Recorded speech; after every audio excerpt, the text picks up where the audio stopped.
Seigneur pour ce nouveau jour. David disait, voici le jour que Dieu a fait, réjouissons-nous et soyons dans la joie.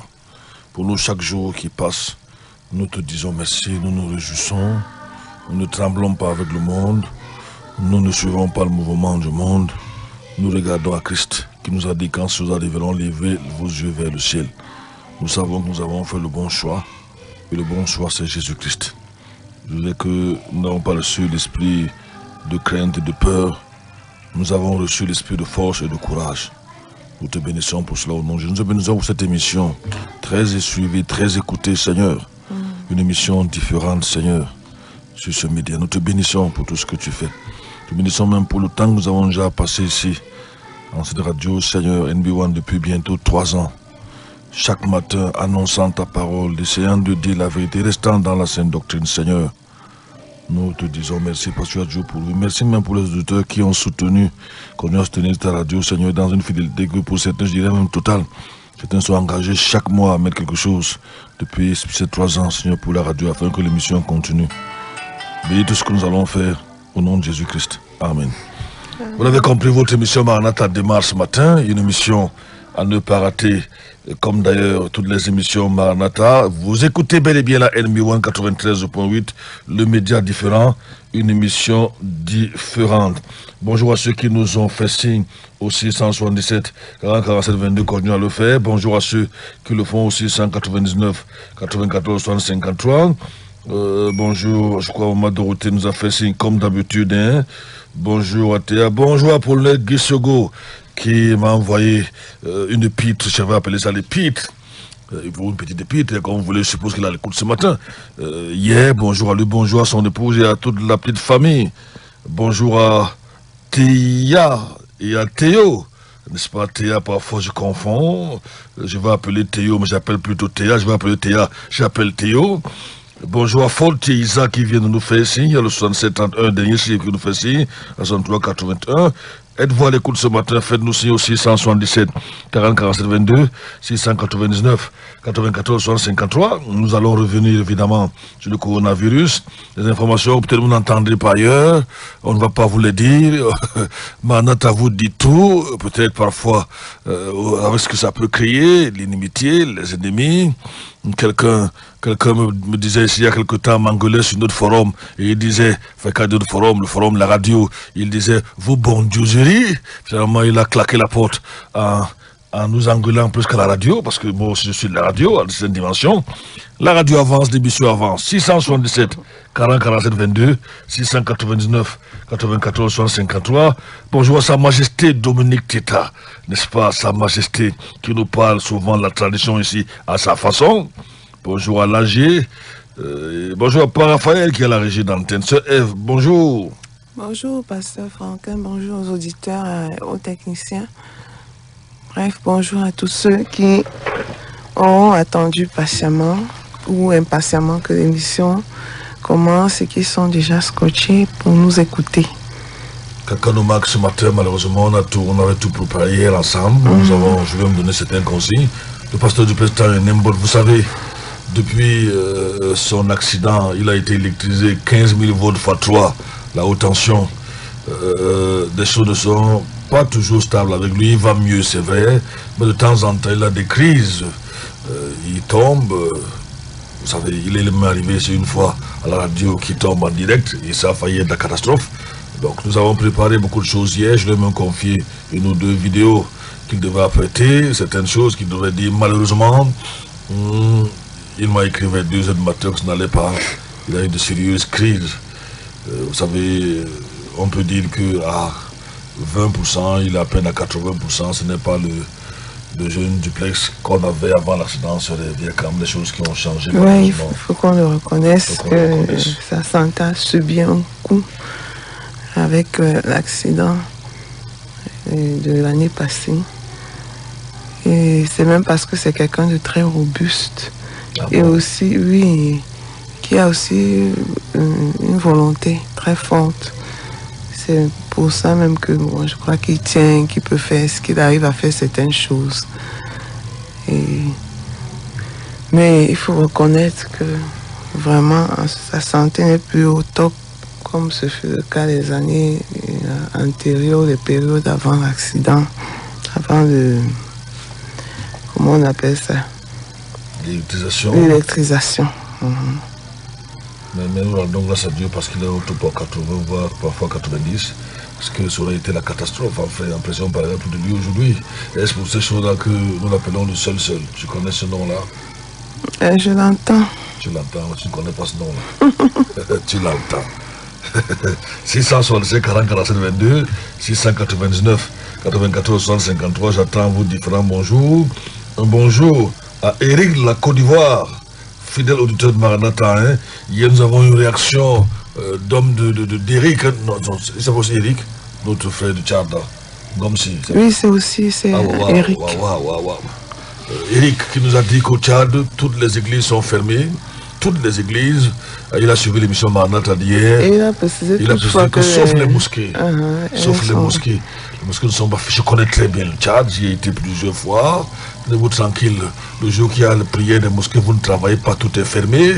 Lorsque vous devez traverser la frontière, Koussiri, N'Djamena, pendant l'heure de la prière, vous attendez 2 ou 3 heures là-dedans.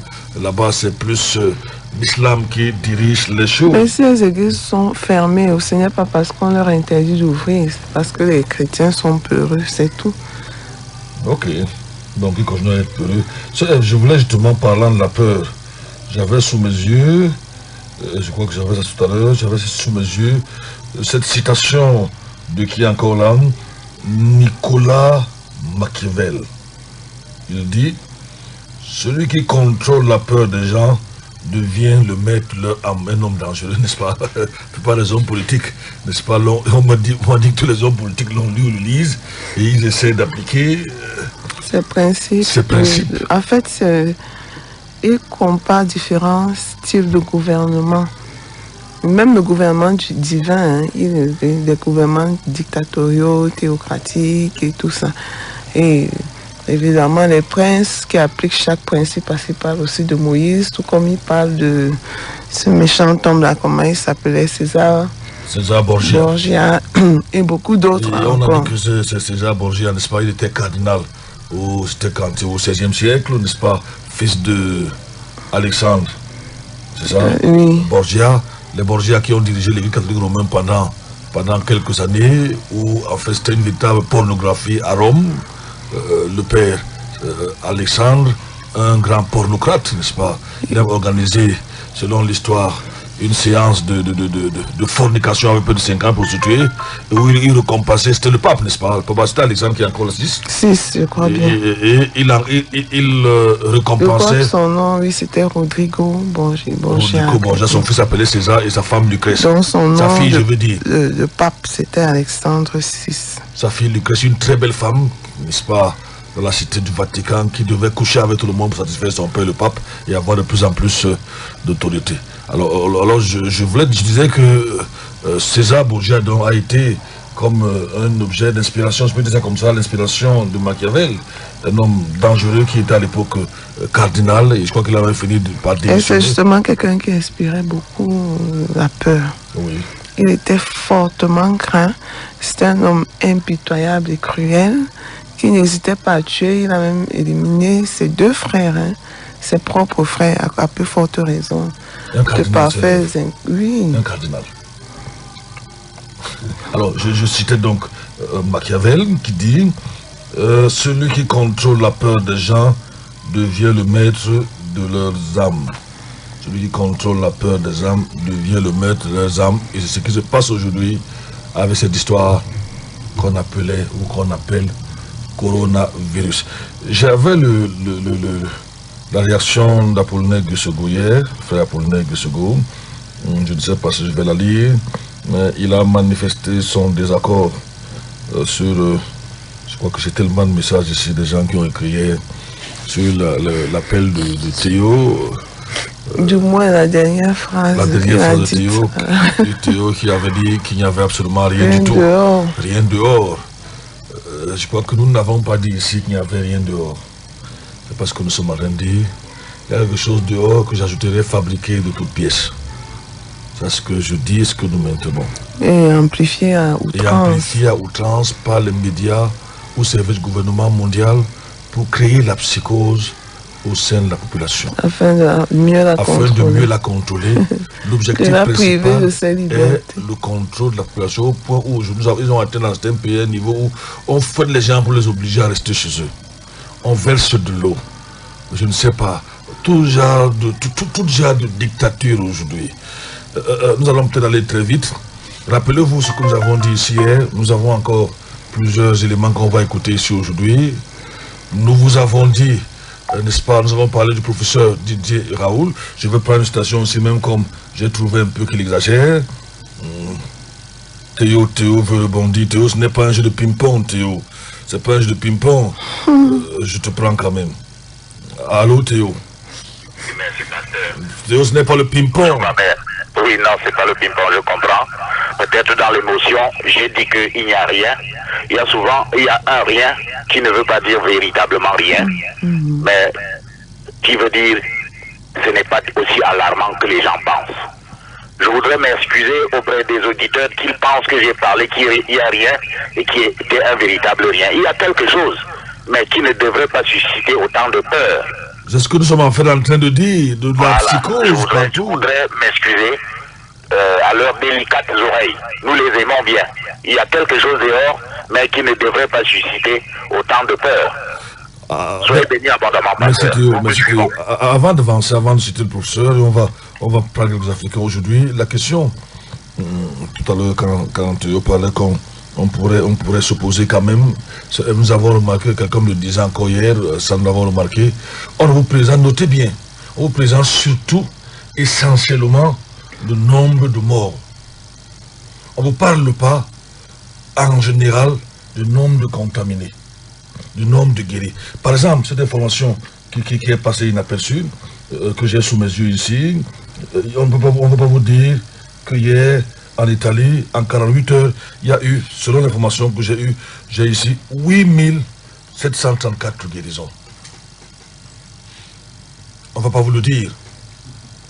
On ne va pas vous dire que, lorsqu'on parle de... On va vous dire qu'il y a 1000 morts aux États-Unis, par exemple. On va vous dire que s'il y a 1000 morts aux États-Unis, c'est sur environ 80 000 cas, voire 100 000 cas. Quand vous faites la division, vous trouvez que c'est à peine 0,1%. On ne va pas vous le dire. Les choses sont allées très vite hier. Très vite hier. Rappelez-vous que nous vous avons mis ici, c'est là que ce mot-là a glissé, avec lequel le frère Apollinaire, qui est l'un des fidèles vieils auditeurs, il faut le dire, c'est quelqu'un que je connais à travers, est-ce que c'était moi à travers la radio, peut-être non, je me souviens. Source de vie. Peut-être même avant même, c'est pour qu'on ait eu des mais peut-être un peu éloigné avant, parce que, je ne sais pas, j'ai appris ça après. Mais la chute de Théo l'a amené un peu à réagir. Mais Théo voulait qu'on revienne sur l'élément d'hier. Il voulait dire en fait qu'il n'y a pas de quoi dramatiser être alarmiste comme c'est le cas où ce fut le cas il y a quelques jours. On vous a dit que il y avait une possibilité, il y avait bel et bien des raisons, mais les gens ne voulaient pas. On vous a dit que ce gouvernement savait ce qu'il faisait. Hier donc, et je vais un peu d'aller de façon chronologique. Hier, autour de 14 heures, quelqu'un m'envoie un message, m'informe que le professeur Didier Renaud, qui malheureusement n'a rendu célèbre aujourd'hui, malheureusement, on aurait pu l'écouter, qu'il ne serait pas arrivé là, il ne serait pas devenu, c'est vrai que déjà un star sur le plan scientifique, et il m'informe que le professeur Didier Renaud est menacé de mort à cause... Didier Raoul, merci, est menacé de mort à cause de ses recherches, à cause de son médicament, ce qu'il prescrit comme traitement du coronavirus. Je lui demande tout de suite source, il me dit RFI. Je vais sur la page RFI, je trouve justement, j'ai encore l'image que j'ai envoyée à une personne hier, professeur Didier Raoul, menacé de mort. On ne veut pas que les gens soient soignés.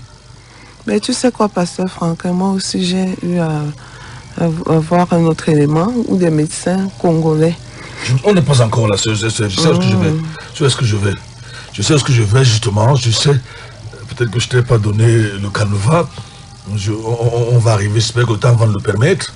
Cet élément-là, je l'ai aussi. Je crois que j'en ai parlé peut-être avec Duplessis ou pas, je ne me souviens pas. Je veux parler de la chronologie des événements hier. Les gens s'interrogent, pourquoi menacer quelqu'un qui vous dit que le traitement, il vous le dit depuis 14 heures, non, 16 heures environ. Je reçois un autre message Cette fois-ci, ce n'est pas le président français qui met la pression sur notre président, M. Biya. C'est la femme de Macron qui met la pression, n'est-ce pas? Bon, on dit que sa femme, moi je crois que sa femme aussi. Mais pour moi, sa mère. N'est-ce pas? Parce qu'elle est l'aînée de sa mère, c'est pas ça? Si. Je crois d'1 ou 2 ans. Cette fois-ci, donc, c'est elle qui met la pression sur son mari. Et finalement, nous sommes informés qu'il a appelé le professeur, qu'il a rejeté depuis. J'ai appris que lors de la réunion là-bas, le professeur serait parti de cette réunion à, je sais pas, à l'Élysée, parce qu'il a convoqué les scientifiques. Il aurait claqué la porte. Autour de 17h20, 17h30, nous recevons, j'ai ça sous mes yeux, un communiqué qui nous annonce, qui nous informe que un décret sorti autorisant, c'est un décret de 3 pages, n'est-ce pas, l'utilisation de la chloroquine. La question que les gens se sont posées, pourquoi avoir laissé tant de gens mourir? Et pourquoi avoir refusé d'écouter ce... Pourquoi avoir refusé d'écouter depuis le mois de janvier?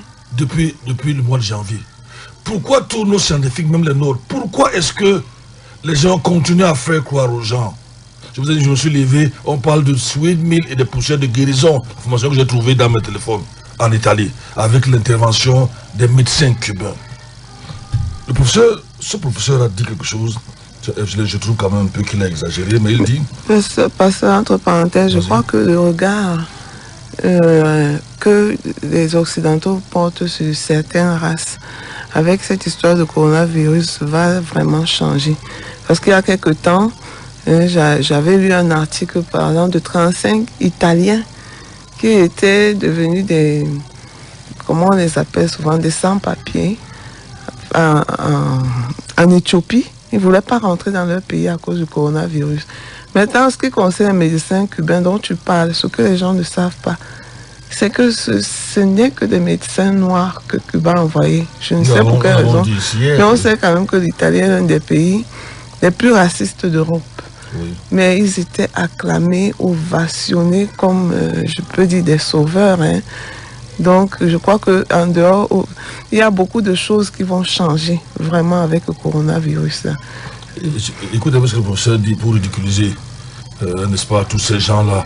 Ils les appellent les pseudo-scientifiques, parfois les marabouts, qui ont dit aux gens qu'il faut uniquement le confinement. Il dit, maintenant qu'on a réglé ce merdier, il appelle ça, c'est ce qu'il appelle merdier, n'est-ce pas, ou ce qu'il appelle merdier, on s'occupe de la qualité des attaquants de l'Olympique de Marseille. Il est d'ailleurs de Marseille. Et ici, il prescrit totalement le traitement de la chloroquine. Donc voilà les événements qui sont succédés hier. Oui, Pasteur Franquin, je voulais dire que l'une des caractéristiques des États, surtout les États dominants, occidentaux, et des grandes firmes pharmaceutiques, c'est de fabriquer des maladies et des malades. Oui. Donc de gonfler vraiment les chiffres par rapport aux données réelles sur le terrain. Par exemple, il y a un laboratoire français, donc le service des relations publiques avait affirmé que plus d'1 million d'Australiens souffraient de ce qu'on appelle la phobie sociale, alors que les données réelles, les données gouvernementales disponibles disaient que c'est pratiquement 3 fois moins de malades qu'on a. Et ça, ils le font justement parce qu'ils assurent souvent la promotion de leurs produits pharmaceutiques. Et ils gonflent toujours les chiffres. Et même avec ce coronavirus, je ne vais pas dire que toutes les données là qu'on a aujourd'hui ne sont pas exactes. Mais il y a des choses qui ont été vraiment amplifiées, gonflées, et qui devaient aussi faire les bonnes affaires de ces grandes firmes pharmaceutiques. C'est une histoire de gros sous. Et les gens se font malheureusement des sous sur la vie des humains. Ils n'accordent plus aucune valeur à la vie humaine. Voici, j'ai un coup de gueule ici de notre professeur, le professeur Perron. Coup de gueule du professeur Perron. Pourquoi ces gens continuent à tuer les êtres humains? Pourquoi? Il pose la question. Pourquoi ont-ils laissé tant de gens mourir? Pourquoi? Pour ceux qui nous ont suivis à l'époque, on était à Sky One. J'avais enseigné sur l'eschatologie. Et là, Macron venait d'être élu. Nous sommes attardés beaucoup sur le numéro 666. Il avait gagné avec 60, quelque chose comme ça, 60,066, je me souviens ses rêves. Oui, même comme après ce chiffre a été un peu modifié parce que ça frappait tellement. Non, c'était bizarre. C'était bizarre. Les gens se rappellent que nous avons dit, avec les preuves et les vidéos, les audios à l'appui, qu'il était un instrument des Rothschild. N'est-ce pas? De la finance, de la banque, de l'économie, il avait été poussé. Rappelez-vous qu'on peut dire qu'il est sorti, on ne le voyait pas venir en tant que tel. Subitement, à marge, il crée un parti qu'on appelle à marge vers le gouvernement mondial, c'est ce que nous avons dit à l'époque là. Donc, est-ce à dire qu'il a un type de l'antichrist? Parce qu'on sait que l'antichrist va sortir de nulle part. Hein. Ce sera un parfait inconnu que les hommes vont découvrir subitement, très brillant, beau, intelligent et tout, avec plein de charisme. Ce que nous savons, c'est que l'Antichrist va réunir toutes les qualités des pires dirigeants du monde qui existaient. N'est-ce pas? Il y aura en lui la qualité d'Hitler, il sera intelligent, très intelligent, d'ailleurs très beau. C'est pour ça que les gens ont pensé, quand Macron est monté, que c'était... moi, je n'aime pas souvent trop spéculer, c'était un type d'antichrist. D'ailleurs, il s'en fout de la famille, il n'en a pas, il n'a pas d'enfant, n'est-ce pas? Mais les dirigeants actuels, pasteur Franklin, tu nous as dit que la Bible parle d'eux comme des bêtes, oui. Appelle les grands gouvernements, les superpuissances des bêtes. Oui. Donc, je crois quand même que, je ne vais pas dire chaque dirigeant aujourd'hui qui est super puissant, il y a comme... un type de bête? Oui. Mais il faut quand même reconnaître que maintenant, on sait. La Bible nous dit que dans les derniers temps, la connaissance sera accrue. Avec Internet, j'ai compris à quel point elle est accrue. On a des yeux pour voir, des oreilles pour entendre, des yeux pour lire. On voit beaucoup de choses et on ne peut s'empêcher de penser d'une certaine manière. Et le chrétien doit toujours quand même avoir des lunettes spirituelles lorsqu'il lit ou il découvre des faits d'actualité. Il faut quand même faire un lien avec les événements de la fin des temps dont la Bible nous parle. Je ne crois pas que ce soit des faits du hasard. Et justement, si les chrétiens savaient faire ce lien, beaucoup ne paniqueraient pas.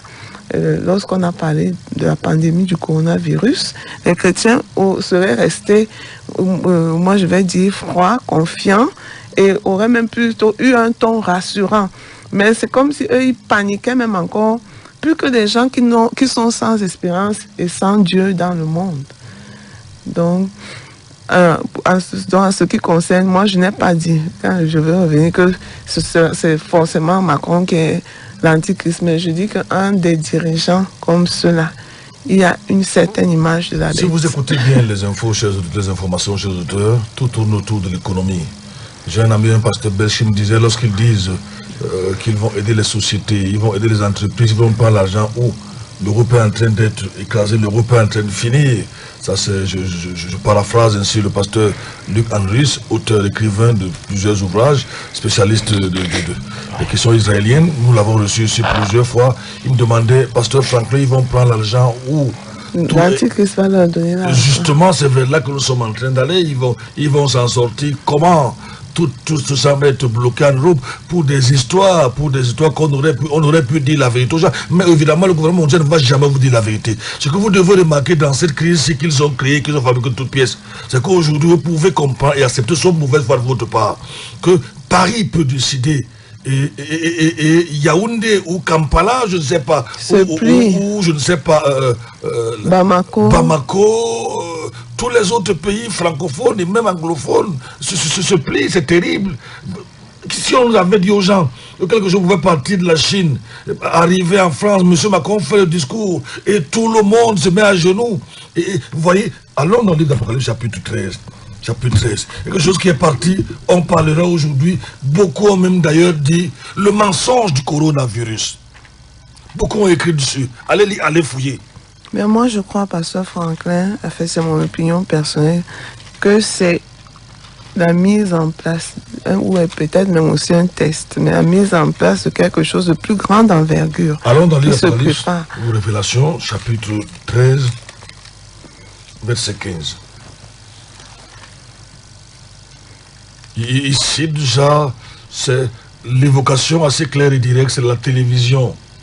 La télévision, en fait, à la fin des temps, pendant que j'en parle, nous n'entrons pas encore en plein dans l'enseignement sur l'eschatologie. Jean voit par la télévision, ça n'existait pas à leur époque, il y a quand même 2000 ans. Mais Jean nous informe qu'une image va parler. On va faire parler une image. Et dès que cette image-là parle, le monde entier va se prosterner. Le monde entier va tout avaler. Et évidemment, la télévision, lorsque M. Macron fait le discours, moi je l'appelle monsieur, il n'a pas appelé le président, monsieur. Il fait le discours le lundi, je ne sais pas, c'était 15 mars, je ne sais pas quoi. Le lendemain, les écoles se ferment, les universités se ferment, tout se ferme. Les gens emboîtent le pas. Nous, les esclaves, nous emboîtons le pas. Moi, je le dis. Bon, l'image aussi, c'est au-delà de la télévision, il y a les réseaux sociaux. Il y a avec YouTube et tout, Internet. YouTube, c'est une forme, pour moi, c'est une forme de télévision. On sent les vidéos, n'est-ce pas? On voit les images par. Lisons le livre d'Apocalypse. Apocalypse chapitre 13, à partir du verset 13, c'est ça. Oui. Et elle opérait de grands prodiges, même jusqu'à faire descendre du feu du ciel sur la terre à la vue des hommes. Et elle séduisait les habitants de la terre par les miracles qui lui étaient donnés d'opérer en présence de la bête, disant aux habitants de la terre de dresser une image à la bête qui, après avoir reçu le coup mortel de l'épée, était encore en vie. Et il eut le pouvoir de donner vie à l'image de la bête, afin que l'image de la bête parlât et puisse aussi faire mettre à mort tous ceux qui n'adoraient pas l'image de la bête.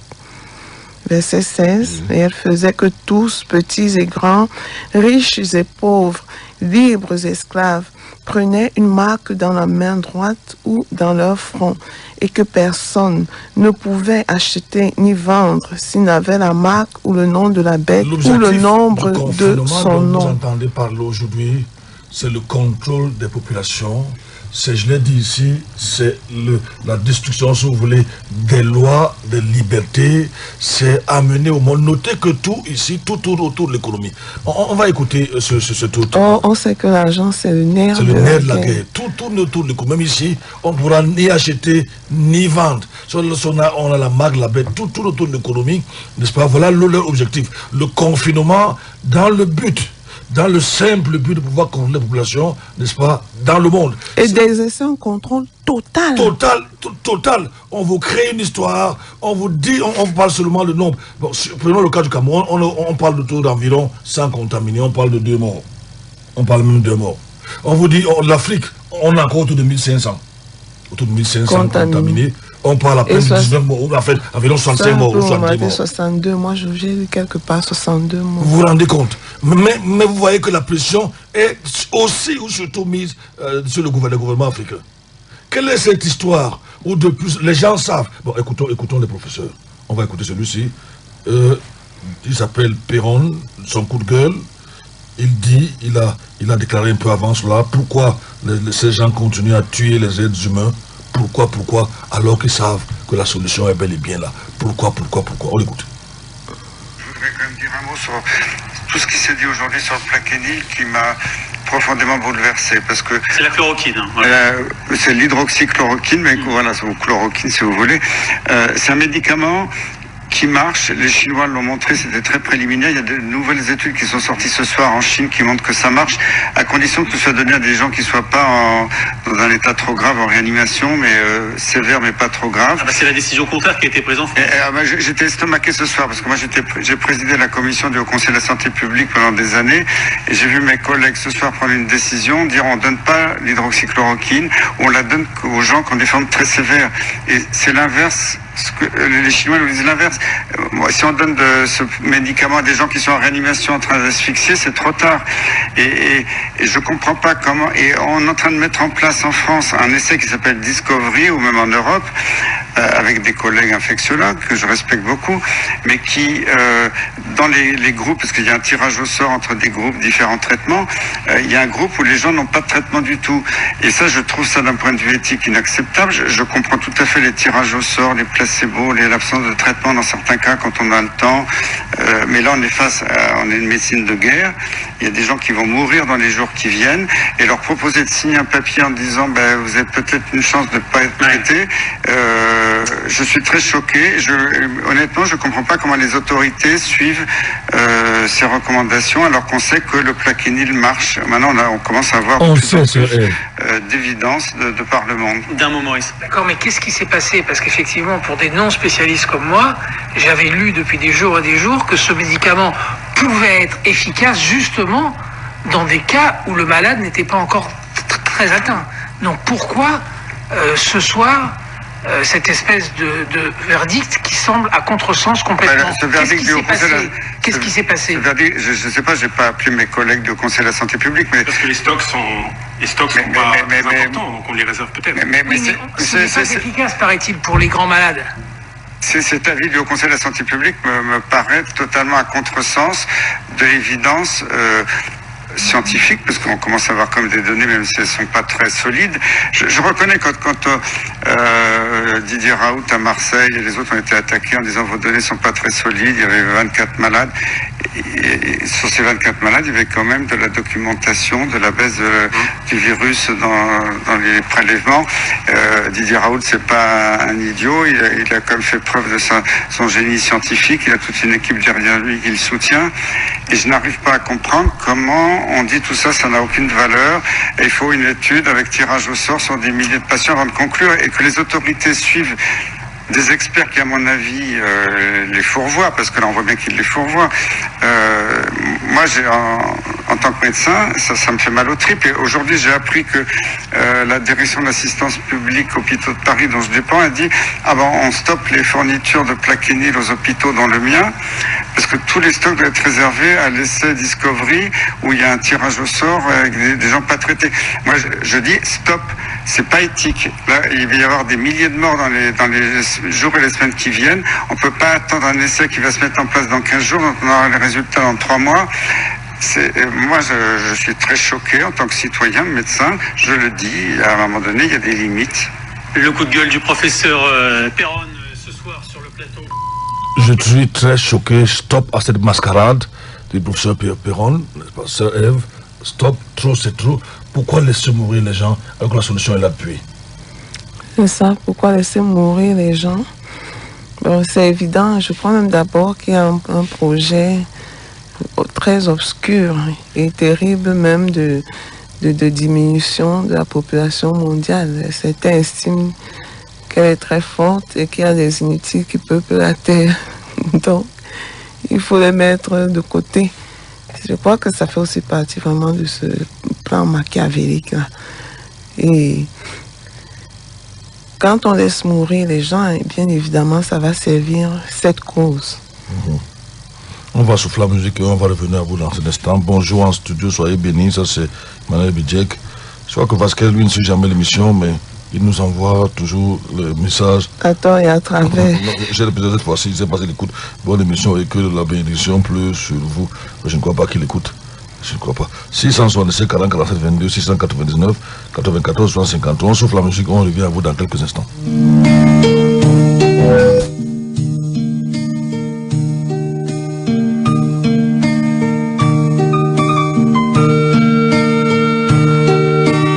Jésus, par ton sang précieux, enlève mon iniquité. Regarde-moi du haut des cieux, dis-moi que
dans le psaume 31, à partir du verset 14. Mais moi, Éternel, je me confie en toi. J'ai dit, tu es mon Dieu. Mes temps sont en ta main. Délivre-moi de la main de mes ennemis et de mes persécuteurs. Et dans Ésaïe 26, au verset 3, tu gardes au cœur ferme une paix assurée parce qu'il se confie en toi. Donc voilà le partage des chrétiens. Lorsqu'on apprend tout ce qui se passe autour de nous, nous devons avoir cette paix ferme et cette assurance parce que nous nous confions en notre Dieu et ne pas être ébranlés par les circonstances. Quelqu'un m'a écrit hier de Chine sur un forum. Par rapport à il a suivi mes positions depuis au moins un mois par rapport à cette histoire du coronavirus où je prévenais les gens. J'ai même dans certains cas appelé ça une forme de grippe, une forme de palu, ainsi de suite, ainsi de suite. Nous avons commencé à le dire. Certaines preuves sont sur notre forum. Il m'a dit que le vrai prophète n'est pas écouté dans sa propre patrie. Je crois que j'ai publié ça sur le forum hier, sur le forum hier. En général, c'est souvent ça le cas. Et ce problème de coronavirus m'a permis à moi, à mon niveau, de savoir quels sont les vrais serviteurs de Dieu. C'est vrai que je le savais déjà. Et maintenant, les vrais enfants de Dieu, les vrais chrétiens. Vous n'avez qu'à voir les fois organiser des moments de jeûne, chasser le coronavirus, le lier, des moments, tout le bruit.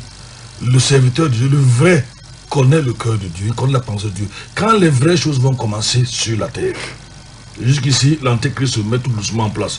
Ici, il cherche à prendre l'économie mondiale, il cherche à diriger les pays. Quand ça va commencer, vous n'allez pas, vous ne comprendrez absolument rien. Quand c'est Dieu qui se lève, ce n'est pas un problème, vous avez le temps de chercher le médicament. Ça, je peux me le dire. Ah oui. Je prends l'exemple un peu simple. Quelqu'un avait dit que Dieu a bougé son petit doigt. Le tsunami en Asie du Sud-Est, le 24 décembre 2004. En quelques secondes, il y a eu environ 216 000 morts. Il y avait entre 216 000 et près de 300 000 morts. Voyons même les plaies dont l'Éternel frappait l'Égypte. On en parlera peut-être. Donc, nous disons à ces gens-là qui sont tous des serviteurs de Dieu de faire attention en attribuant tout à Dieu. Attention, attention, attention. Il y a d'autres qui ont jusqu'à justifier le confinement en se basant sur la Bible. Ce qui est une aberration. La question qu'on se poserait, c'est de savoir, et les Africains dans tout ça. Est-ce que tu savais, si tu as écouté les là hier, que c'est un Camerounais qui a découvert, vous appelez ça quoi, le tramadol? Oui, j'ai écouté. J'étais surprise, le tramadol. Le tramadol, merci. Le tramadol, est-ce que vous le saviez? Malheureusement, les découvertes africaines, en général, parce que nos gouvernements n'encouragent pas leurs propres frères, leurs scientifiques. Ils préfèrent se coucher au pied de l'homme blanc. L'homme blanc, n'est-ce pas, qui au contraire veut dicter sa façon de faire, nous impose. Je vous dis que même le confinement n'a pas commencé par le Cameroun. Il nous impose sa façon de faire. Il nous impose des choses, même parfois quand les choses ne nous concernent pas. Les scientifiques africains, camerounais, les professeurs africains ne sont pas subventionnés, ne sont pas soutenus dans leur travail. On peut écouter ce que le blanc dit. Et le blanc impose à nos ministres, à nos gouvernements africains, ce qu'ils doivent dire, ce qu'ils doivent faire. Écoutez un peu ces scientifiques, n'est-ce pas? C'est là qu'on découvre que les scientifiques africains avaient déjà donné le médicament du coronavirus depuis février. Et personne ne les a écoutés parce qu'ils sont noirs, parce qu'ils sont nègres. Avec des molécules qui ont été exploitées par le professeur, même Didier Raoult, vous allez l'écouter, vous allez l'entendre. C'est étonnant ça. Personne ne les a écoutés. Ils ont continué à chanter les chansons de l'Occident en disant qu'il n'y a pas de remède, en disant confinement. Si vous voulez venir nous arrêter à la fin. Mais les faits sont là. C'est la vérité. On écoute cet élément. Sur mes différentes pages de réseaux sociaux, parce que c'est l'écorce de quinine. Vous voyez, je suis médecin, mais pourtant j'utilise la méthode scientifique. C'est l'écorce de quinine. C'est à partir de cette écorce de quinine qu'on a pu avoir l'hydrochloroquinine. L'hydrochloroquinine qui, avec le sulfate d'hydrochloroquinine, nous a donné ce comprimé que tout le monde est en train d'en parler comme un miracle, le Plaquenil, que Sanofi a envie de vendre à coups de milliards. Aujourd'hui, ce que la dame dit, vous allez l'écouter. Le professeur Raoult est lancé comme un miracle, il a trouvé le remède pour le coronavirus, alors que les scientifiques africains en avaient parlé avant. Maintenant, on dit que c'est un miracle, alors que ça vient de l'Afrique. C'est un médecin qui vous parle, ce n'est pas le pasteur Franklin. Parce qu'après, vous allez venir bavarder ici. Il a dit qu'il a demandé qu'on les obéisse. Moi, je suis soumis à ce que le gouvernement dit, sans croire en ça. Je dois dire la vérité. Je suis soumis à ce qu'ils ont demandé qu'on fasse, c'est nos autorités. Mais je ne crois pas en ça. Je ne croirais jamais en ça. Allons-y. Parce que je sais qui est derrière. Que Sanofi a envie de vendre à coups de milliards. Et pourtant, comme l'a si bien souligné le professeur Michel Balaka Ekwanala, qui est un immunologiste, donc un médecin, un scientifique, avec sa collègue médecin hémato-immunologiste, la docteure Philomène Lungu Anzwala, ils ont présenté à l'université de Lubumbashi, ici, le 17 février, on n'était pas encore au mois de mars, le 17 février, ils ont présenté un protocole, oui, à base de chloroquine, d'interféron classe 1, classe 2 et d'antioxydants. Mais est-ce qu'on les écoute? Non, parce que quand il s'agit des médecins africains, des médecins noirs, on ne les écoute pas, on préfère écouter le professeur de Marseille qui maintenant parle partout, dans toutes les télés, comme s'il a découvert quelque chose de magnifique, alors que nous avons nos chercheurs qui sont là, qui l'ont exposé dans nos universités et dont on ne fait pas le relais. Donc, quand on parle de la chloroquine, nous l'avons dans nos pays. Donc, tantôt, excusez-moi, monsieur Eyoum, ce n'est pas juste des décoctions, du citron, etc. Non, la méthode scientifique est claire et nette. Il y a des plantes qui ont leur efficacité et nous ne pouvons pas les ignorer. On ne doit pas mélanger tout et parler d'un coup de niamankouji, un coup d'ail, un coup de citron, de miel, etc. Il y a des médecins, des immunologistes, des biologistes qui ont démontré par A plus B, après avoir fait des extraits, après avoir extirpé les extraits de ces plantes, que l'on peut qualifier de tradipraticiens chez certains, mais les tradipraticiens ont donné leur formule aux médecins, et les médecins, et les biologistes, et les virologues, les immunologistes, ont récupéré ces feuilles et les ont analysées à partir de composés, grâce au microscope, grâce à des réactions chimiques, pour savoir quelle est la structure principale de ces plantes. Tous les médicaments que nous utilisons, c'est à base de plantes. Aujourd'hui, le tramadol que l'on utilise en grande pompe en Europe, c'est un chercheur camerounais de l'université de Bouéa qui en a trouvé la formule, qui était une plante qu'on utilisait au Cameroun pour pouvoir permettre aux gens, avant d'extraire leurs dents ou avant de se faire suturer, de mâcher ces plantes.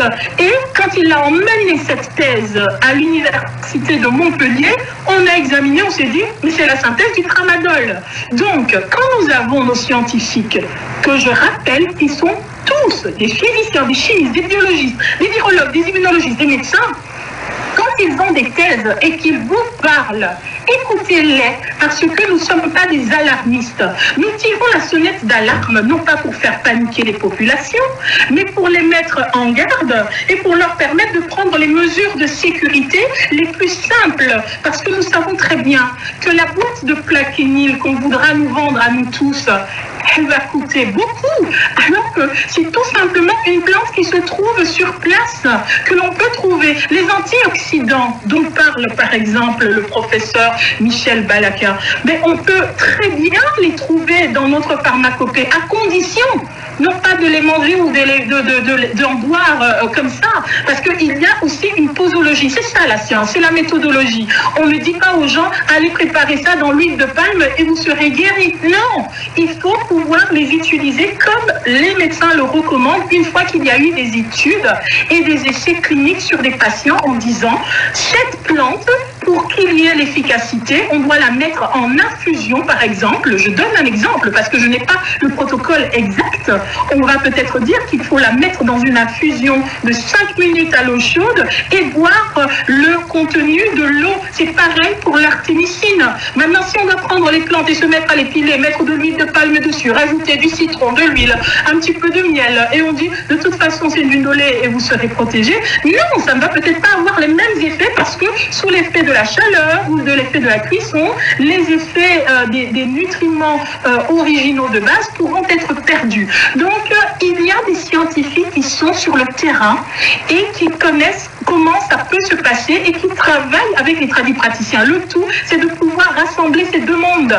Ceux qu'on appelle les tradipraticiens, ceux qu'on appelle les médecins dits de la médecine moderne, mais pour moi, je dis toujours que l'Afrique a été le berceau de l'humanité et que c'est en Afrique qu'est née la médecine, la chirurgie. Donc, quand j'entends des Africains aujourd'hui dire que les médecins utilisent la médecine des Blancs, mais genrée quelque part, parce que ce n'est pas la médecine des Blancs, c'est tout simplement la médecine de chez nous que les autres ont pris et ont emmené chez nous. Mais parce que nous avons été démissionnaires à un certain moment, parce qu'on n'a pas eu les moyens suffisants pour permettre aux gens d'avoir les facultés pour étudier sur place, pour faire des expériences sur place, pour continuer avec la méthode scientifique, on a laissé échapper la médecine aux mains des autres. Si bien que maintenant, au devant de la scène, se retrouvent des Chinois, des Européens, voilà, des Asiatiques, des Cubains, tout le monde, sauf nous. Alors que la médecine est née chez nous, dans le bassin du Nil, en Nubie. Voilà, c'est chez nous que les gens venaient prendre toutes ces méthodes, toutes ces applications, qui venaient apprendre à opérer, à suturer. Les premières sutures étaient faites avec des pattes de fourmis. C'était en Égypte. Les momifications, c'était chez nous. C'est chez nous que la science est née, c'est chez nous que la médecine est née. Mais aujourd'hui, on a tendance à voir, quand on voit un médecin africain, qui plus est une femme, tant qu'on y est, on va dire, ben non, toi tu parles avec la méthode des Blancs, tu utilises la méthode des Blancs, j'utilise la méthode de mes ancêtres. J'utilise la méthode de mes ancêtres et j'applique les principes de nos ancêtres qui utilisaient les décoctions, les feuilles et tout ce qu'il en est. Et je profite, tant que j'y suis, d'utiliser les méthodes modernes que les autres ont pu avoir en utilisant la technologie, la robotique, la science, la chimie, pour pouvoir moi aussi m'instruire un petit peu. Après tout, la médecine et la science, ça se vole un petit peu à gauche, à droite. Mais je ne renie pas mes origines. Alors, pour revenir, les rayons UV, je suis d'accord. Je ne suis pas en train de dire que c'est la chaleur qui empêche la propagation du coronavirus, pas du tout, parce que les mêmes pays qui sont sur le même niveau, au niveau de l'équateur, de l'autre côté, Brésil, etc., eux aussi sont touchés. Et là-bas aussi, il y a des contaminations, il y a même des cas de mort. Donc, les rayons UV, oui, certainement. Toutes les méthodes sont à contribution, pourvu qu'on puisse déposer des brevets. Parce qu'il y a aussi ça, il y a la course au brevet, puisque je vous dis qu'il y a des méthodes que nous, on connaît de façon ancestrale, mais étant donné que les Africains ne déposent jamais les brevets, ce sont les autres qui vont déposer les brevets, comme le brevet qu'un monsieur a traîné devant tout le monde. Et ça fait paniquer tout le monde. Moi, quand je parle et que je donne des conseils, je ne fais pas paniquer les gens. Mais les gens qui font paniquer, c'est ceux qui arrivent sur Internet et qui disent « Regardez, j'ai un document de 300 pages, c'est grave, c'est grave. » Ça, c'est la panique. Il ne faut pas confondre l'information médicale à... C'est un peu long.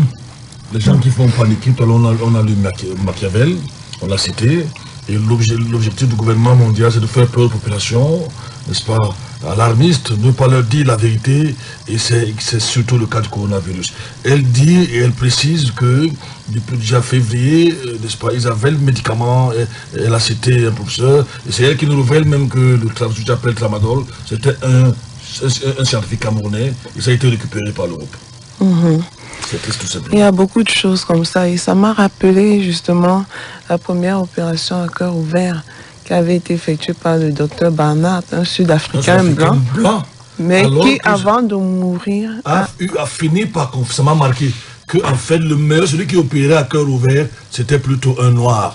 Le jardinier. Plutôt son jardinier, n'est-ce pas, qui était en fait le premier, qui était même son professeur. Mais comme il a dit qu'il était même plus adroit que lui. Plus adroit que lui, son jardinier. C'est en mourant qu'il a confessé, n'est-ce pas, que c'était pas lui en fait, c'était son jardinier, qu'il avait appris en opérant quoi, les souris, les chiens. Juste qu'il dit qu'il a même opéré une girafe, puisqu'il travaillait aussi dans une réserve, qu'il a même opéré une girafe. Hein, et donc la toute première opération qu'il avait effectuée, c'était sur une jeune femme, je crois, de 28 ans. En fait, elle était bien jeune, elle avait fait un accident. Donc, et sa famille avait donné son cœur pour l'avancement de la science. Et donc, on a implanté ce cœur chez un malade. Et c'était, je vais chercher le nom de ce noir, parce que ça m'a échappé. Donc, c'est pour dire que ici, chez nous, quand je dis chez nous, en Afrique, il y a des sommités. Il y a des gens qui s'y connaissent. Mais qui ne sont pas écoutés, peut-être à cause de la couleur de la peau. Sortons dans l'enlevant l'antenne en disant une fois de plus aux Camerounais, aux Africains, ne cédez pas à la psychose. Oui. Que nos gouvernements, nous savons aujourd'hui, c'est aujourd'hui clair. Maintenant, on peut dire le pasteur Franklin, hier seulement, je dis des événements sont succédés. Maintenant, on sait qu'il y a des guérisons. Maintenant, les médecins occupent soin. Dites aux gens que le nombre de morts est négligeable. Ne continuez pas à effrayer les gens. Dites la vérité aux Camerounais. Dites la vérité aux Africains. Ne vous laissez pas diriger par ce gouvernement mondial qui vous impose leurs choses. Voilà notre conseil. Et aux chrétiens aussi. Et aux chrétiens. Disons-leur qu'ils doivent même être les plus rassurants. Ça a été des moments pour prouver que vous n'avez véritablement pas Jésus. Vous semez la peur, vous semez la crainte, vous tremblez, vous ramassez dans la vie, vous faites ce qu'on appelle et Jésus. Ça veut dire que vous ne faites pas les Jésus. Vous prenez ce que vous voulez, vous mettez dans les versets bibliques. Maintenant, le confinement, vous appuyez par-ci. Noé vous prenez des jeunes. Alors que c'est faux, des jeunes par-ci. Vous êtes tous des faux prophètes. Vous ne connaissez pas les Écritures. On va ouvrir l'antenne. Le temps semble avoir filé. Tout à l'heure, quelqu'un de l'autre côté. 677 40 47 22 699 94 60 53. Vous pouvez voir ces vidéos si vous voulez bien. Si vous êtes sur le forum, on peut vous les envoyer. On peut vous les donner. On vous les transmettre ou transférer. Je ne sais pas comment. Mais c'est ici et nulle part ailleurs. Vous écoutez bien la NB1, c'est la 93.8. C'est voilà l'auditeur. Auditeur qui se signale. 30 secondes. Allô? Bonjour. C'est Balamba qui nous appelle. Jean-Marie de Balamba, c'est ça? Ça va, pasteur. Allons-y rapidement. Oui, c'était pour revenir pour vous dire que quand on vous parlait de la pierre, on vous parlait que c'était un simple palu. Prenez seulement le simple poivre. J'ai insisté en vous disant que prenez seulement le simple poivre, cette affaire va partir. Le coronavirus, ça ne vaut rien. Il y a quand même la peur, mais prenez le simple poivre, ça va aller. Et je vous disais toujours, merci pour les émissions que vous avez écoutées. J'ai tout écouté. Merci, que Dieu vous bénisse. Merci. Nous ne pouvons on ne peut pas indiquer un médicament ici. On ne peut pas indiquer ici. Des choses qui ont été prouvées sur le plan. Même la dame et des recherches qui ont été effectuées. Nous voulons vous dire que c'est la psychose qu'ils ont voulu créer. Ils nous ont eu. Nous sommes leurs cobayes, ce gouvernement mondial. Et je vais le dire parce que, n'est-ce pas, ils me mettent là où on doit nous mettre. Nous voulons vous le dire parce qu'ils préparent l'avènement de leur antichrist. Ils veulent secouer l'économie mondiale. Tout ça mettre à terre, ainsi de suite. Et ça, ce qu'ils font. Satan sait ce qu'il fait. Aujourd'hui, n'est-ce pas, le temps nous donne raison. Maintenant, s'ils veulent dire le contraire, qu'ils aillent arrêter le professeur. Maintenant, Macron se tourne vers ce professeur, là, le monde entier, il est devenu star, alors qu'on pouvait avoir d'autres personnes. N'est-ce pas, est-ce que l'Africain l'a dit? Ils en avaient parlé depuis. On prend Théo 30 secondes. 667 40 47 22, 699 94 63. Allons-y, Théo. Oui, merci, pasteur. Théo, oui, pasteur. Nous avons tout fait à notre petit niveau, nous sommes bien. Petit pasteur, peut-être vous rien me dire la vérité aux gens. Parce que nous sommes dans les réseaux sociaux. Le pasteur qui n'a que les petits jetons. Oui. Mais nous pensons que Christ n'avait rien, il n'était pas aussi riche. Aussi comme les autres de ce monde. Mais ce que nous voulons dire, pasteur, c'est que ce que j'ai appris hier soir, j'ai suivi un peu ce que le ministre a dit. Il a dit qu'on a plus de chances, 80%, qu'un malade a 80% de chances de guérir de cette maladie. Et ce que vous êtes en train de dire, vous ne dites pas qu'il n'y a pas la maladie. Et Théo n'a jamais dit véritablement qu'il n'y a pas de maladie. Mais nous disons qu'il faut tirer la sonnette d'alarme sans être alarmiste. C'est ça. Tirons la sonnette d'alarme sans être alarmiste. Merci, pasteur. Théo, quelques secondes. Comment se fait-il que depuis environ un mois, nous avons décidé, après toutes nos petites analyses, de marcher à contre-courant? Les gens ne nous ont pas cru, au contraire. On était parmi mais est-ce qu'on te croira, pasteur? Je t'ai toujours dit que tu es une exception ici en ville. Tu es une exception. Qui peut te croire? Au temps de Christ, qu'il avait cru. Les grands sages, les sages stupides, comme j'aime dire, avaient dit qu'il n'était rien. Mais c'est à la fin, on a compris. Des siècles après, on a cru à ce que Galilée a dit. Donc laissez-les. Et vous, ce que vous avez dit est vrai. L'être humain, ou bien les church-goers, aujourd'hui, aiment protéger la chair humaine, leur corps physique, plus que leur âme. Vous voyez comment le monde est bouleversé quand on parle de perdre la chair, le corps physique. C'est là que tu comprends que c'est là que tu comprends que leur paradis c'est sur terre. C'est que ces chrétiens disant non, leur paradis c'est sur terre. Je vais sortir avec ce verset qui dit que... Je ne crois plus au théâtre de dimanche. Ce verset chantez bien, claquez les doigts, faites tout. Mais au fond du cœur, vous ne croyez pas en Christ. Théo, je suis là, je ne sais pas avec toi, avec ce verset qui dit une ville était en guerre, un pauvre donne des conseils, la ville a été sauvée, mais à la fin de la guerre, le pauvre a été oublié. C'est ça. Merci Théo. Gloire à Dieu. Merci beaucoup. Pasteur Franquin, tu as bien rallongé les 30 secondes de Théo. Théo, c'est l'éternel Théo. Moi, de votre c'est l'éternel Théo. 667 40 47 22, 699 94 53. Quentin le baryton est déjà là, bonjour à lui, qui ne me donne pas son cours ce matin. Je ne suis pas dans le cinéma là. Je rejette son cours déjà à distance. Allô, bonjour. Bonjour, à vous en studio. 30 secondes, Madourouté, allons-y. Ok, parce que merci déjà pour cette émission. Et j'ai encore éclairé notre lanterne. Les Noirs vont toujours travailler, même si c'est dans l'ombre. J'ai suivi ce que la dame disait là tout à l'heure. Et je sais qu'un jour, la lumière se fera sur tout ce que les Noirs ont fait sur cette terre. On peut étouffer maintenant, mais parce que je sais, on ne peut pas tronquer l'histoire. La dame est écœurée parce que le professeur... Non. Laisse-moi s'il te plaît, le professeur Didier Raoul, aujourd'hui il est une star, c'est vrai que c'est un grand homme du monde scientifique, mais les Africains l'avaient dit avant, maintenant aujourd'hui c'est lui qui donne qui présente le médicament, il est sur toutes les télévisions, elle est dessus, elle est écœurée parce que...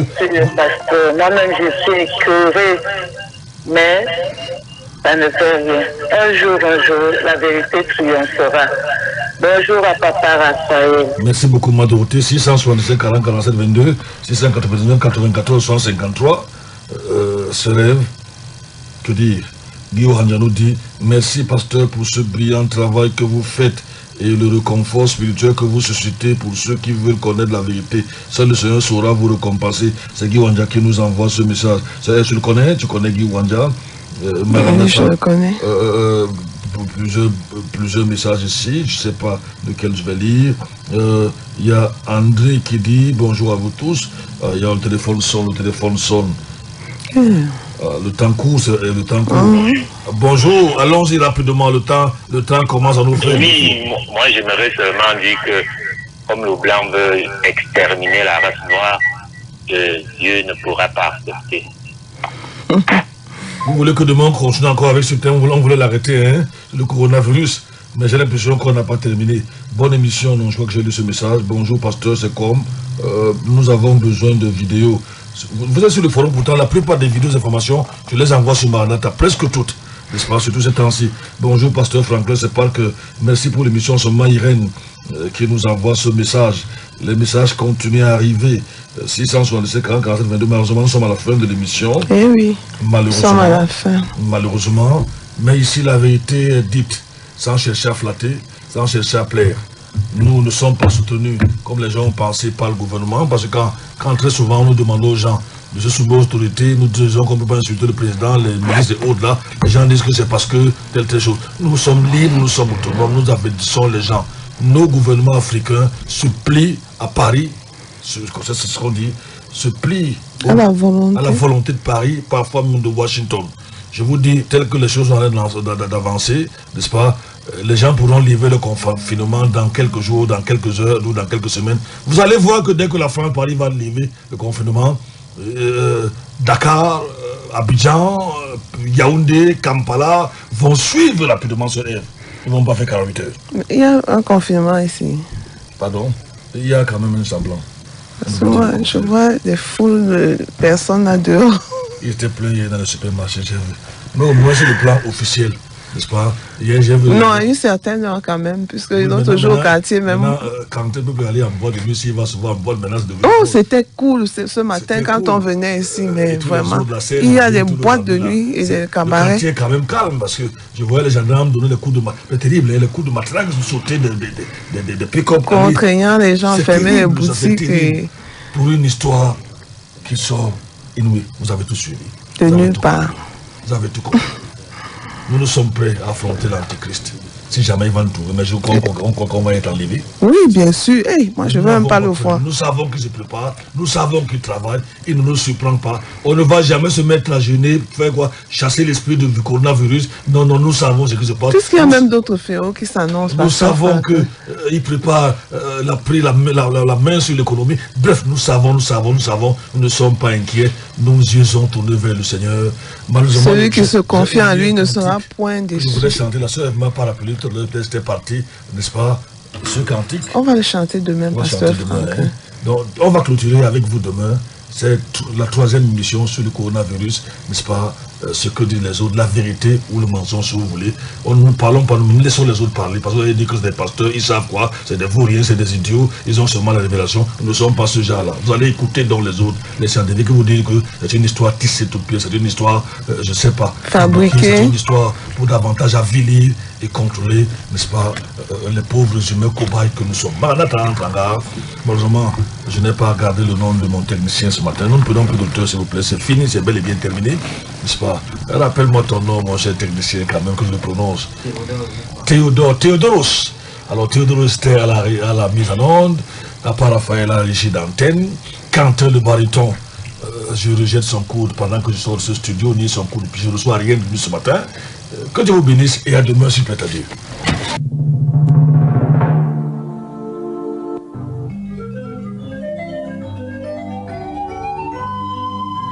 Maranatha, voici les lanceurs d'alerte.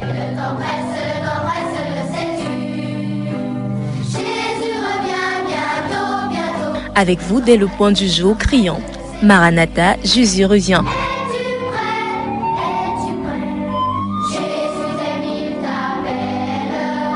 Maranatha, c'est votre émission de renouvellement spirituel. Maranatha, c'est votre programme d'information et de rafraîchissement. Maranatha, c'est un moment d'avertissement solennel. Vous cherchez l'essentiel, la réponse à vos questions, une meilleure direction? Appelez le 677 40 47 22 ou le 694 61 52 67. Ne ratez pas Maranatha, votre rendez-vous quotidien de 5h à 6h sur la NB1 93.8. Maranatha est produit par des serviteurs de Dieu pour préparer l'Église à l'enlèvement. Jésus revient.